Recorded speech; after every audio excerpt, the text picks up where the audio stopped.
जगत में कहीं भी जाओ, आप कहीं भी जाएंगे आपको पूछा जाएगा भैया कौन से नगर से आए हो, कौन सी जाति के हो। लेकिन ईश्वर दरबार में आने के बाद आपसे कोई प्रश्न नहीं होता। गोस्वामी तुलसीदास जी कहते हैं, हो जात पात पूछत नहीं कोई, ओ हरि को भजे सो हरि को।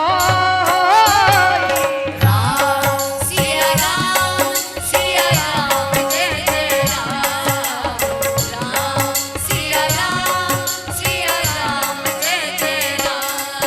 ओ मंगल भवन अमंगल हारी, ओ प्रभु सुदर्शन अचिर बिहारी।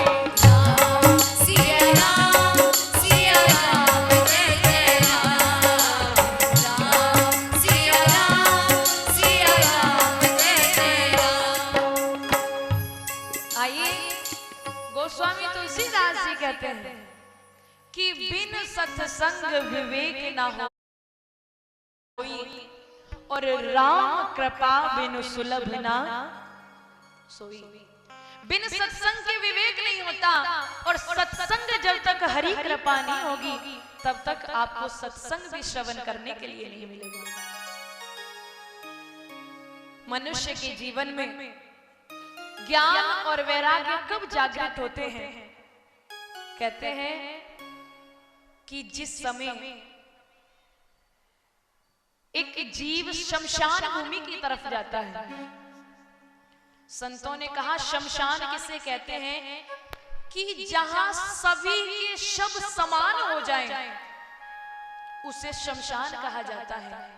शमशान के अंदर जब भी जीव जाता है तो उसके मन में भाव आएगा भैया जगत में कोई किसी का नहीं है। आज जिस शव को हम अग्नि देने के लिए आए हैं, जैसे आज ये काया मिट्टी की मिट्टी में मिल गई, एक रोज हमें भी मिट्टी में मिलना पड़ेगा। सिर्फ शमशान एक ऐसी जगह है जहां व्यक्ति को वैराग्य जागृत होता है, और शमशान में आने के बाद जब अपने घर आता है तो फिर वही दिनचर्या, माँ मेरी, बाबूजी मेरे, धर्म पत्नी मेरी, भैया मेरा।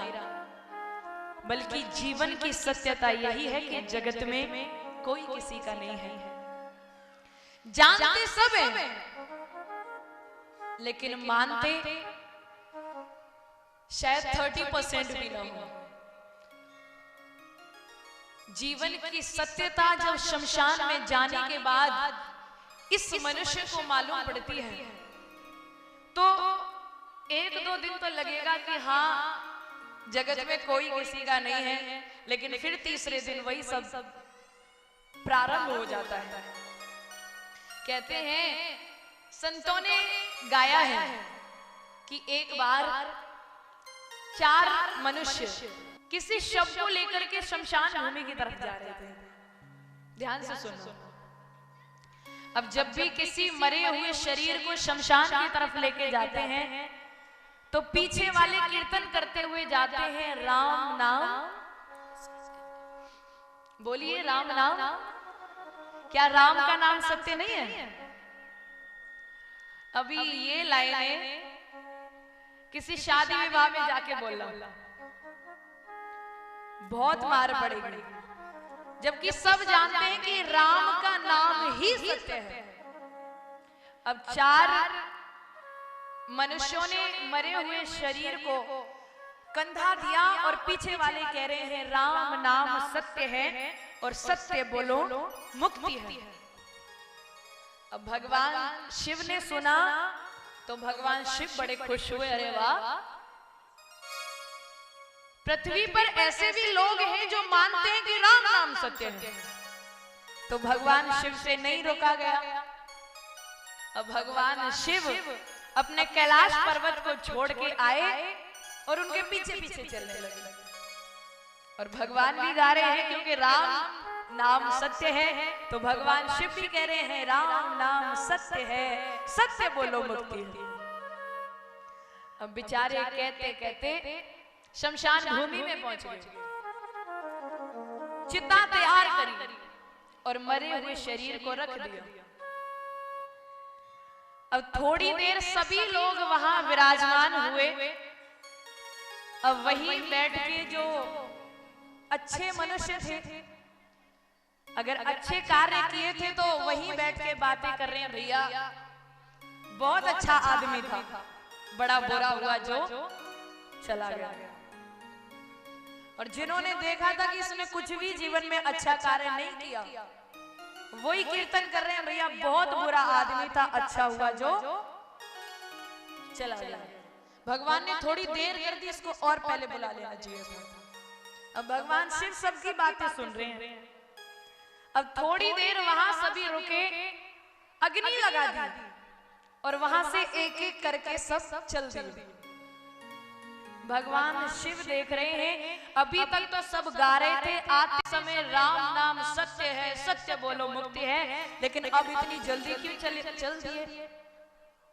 संतों ने कहा भैया भगवान शिव के मन में उसी क्षण एक प्रश्न आया कि जगत में कोई किसी का नहीं है, सत्यता यही है कि मिट्टी की काया एक रोज मिट्टी में मिल जाएगी।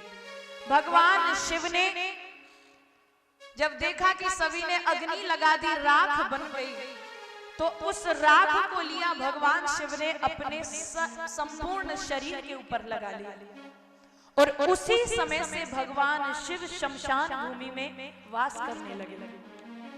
बोलिए शिव शंकर भगवान की जय। इस जीव को मालूम है कि एक क्षण ईश्वर के बिना हमको नहीं व्यतीत करना चाहिए, और इस घड़ी हम ठीक हैं, अगली घड़ी क्या होगा किसी को नहीं मालूम। लेकिन फिर भी जीव मैं मेरा मेरी तेरी में फंसा हुआ है।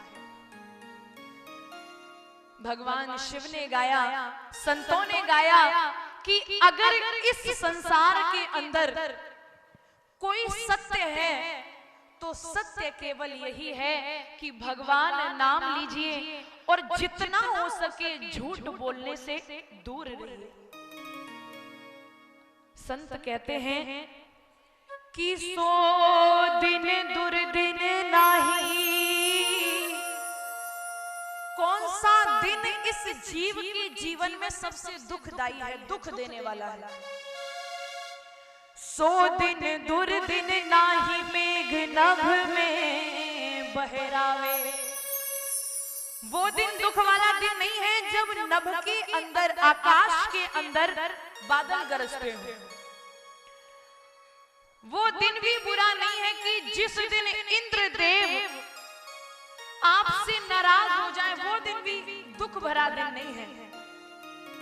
जिस दिन इंद्र आपको पानी ना दे, वो दिन भी बुरा नहीं है। लेकिन जिस दिन आपके जीवन में ईश्वर के नाम का भजन ना हो, संतों ने कहा है जीव के जीवन में वो सबसे बुरा दिन है। इसीलिए जरूरी नहीं कि आप हर जगह कथा श्रवण करने जाएं। कई बार दूर कथाएं होती है तो नहीं जा पाते। अगर आप कथा श्रवण करने ना जा पाए तो भागवत जी को अपने घर में विराजमान करिए और नित्य प्रतिदिन आप अपने घर में पूजा करते होंगे, नित्य प्रतिदिन भागवत जी का पूजन कीजिए।